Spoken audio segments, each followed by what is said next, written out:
boys and girls, and welcome to Storytime with Miss Abby. Today I've got the story Fletcher and the Springtime Blossoms by Julia Rawlinson. I hope you enjoy it.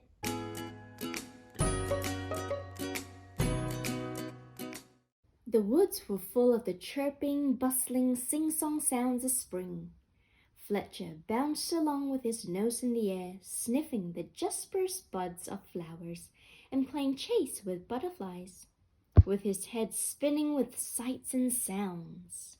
He tumbled happily down the hill into the sunny orchard, but when he picked himself up from the ground, he couldn't believe his eyes. A soft breeze danced through the branches, carrying snowy flakes. "Snow so late in the spring?"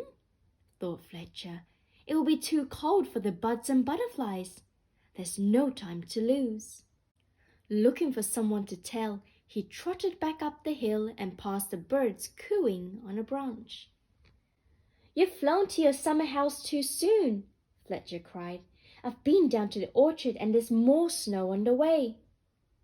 "Then we should fly back south," they called. "But first we must tell Porcupine. He just came out of his bed of leaves. He needs to snuggle back down or he'll freeze." Fletcher and the birds found Porcupine stretching and scratching. "There's snow on the way," panted Fletcher. "I saw it in the orchard. It'll be too cold for the butterflies. The birds will need to fly south, and you must hide away." "Then I should crawl back into my bed," snuffled Porcupine sadly. "But first we must tell Squirrel that he needs to hunt for more food. He's eaten his winter store of nuts. He'll need to find some more." Fletcher, the birds, and Porcupine found Squirrel scampering after sunbeams. "Snow is blowing in from the orchard," gasped Fletcher. "It'll be too cold for the butterflies. The birds will need to fly south. Poor Porcupine must go back to bed, and you must find more food." "You're right. I've eaten my spring feast," said Squirrel, "and all my stores are gone. But before I hunt for more, we must tell the rabbits to munch as much grass as they can before the snow falls." Fletcher, the birds, Porcupine, and Squirrel hurried off again. The rabbits were rolling down the hill next to their burrow. "Stop playing!" cried Fletcher. "There's snow blowing in from the orchard. It'll be too cold for the butterflies. The birds will need to fly south. Poor Porcupine must go back to bed. Squirrel needs to find food, and you must munch on more grass." "Before we eat," said the rabbits, staggering dizzily to their feet, "let's go and play in the snow." So the rabbits hoppity, roly-poly, plopped down the hill through the woods. They were chased by Squirrel, Porcupine, the birds, and a bouncy, full of importance fox, all the way to the orchard, where the ground was white with blossoms! Blossoms bobbing in the branches, blossoms blowing in the breeze, blossoms blanketing the ground, and not a snowflake to be found.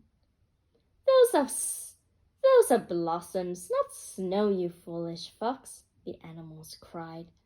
Fletcher blinked and rubbed his eyes, feeling very silly. But then the animals scooped up paws and clawfuls of blossoms from the ground and covered him in a tickly shower of fluttering white petals. Fletcher and his friends ran and played between the trees until at last they all collapsed in a blossomy, soft, white heap. Then the birds fluttered back to their branch with beakfuls of blossoms to line their nest. Porcupine snuffled off up the slope, his quills dotted with tiny white petals. Squirrel went chasing up and down trees after snow-white petals dancing in the breeze. And the rabbits bounced back up the hill with blossoms to brighten their burrows. But Fletcher just lay smiling on his soft bed of petals, watching the blossoming branches bobbing overhead. And that's the story, Fletcher and the Springtime Blossoms by Julia Rawlinson. Come join me again next time for more story time with Miss Abby. See you!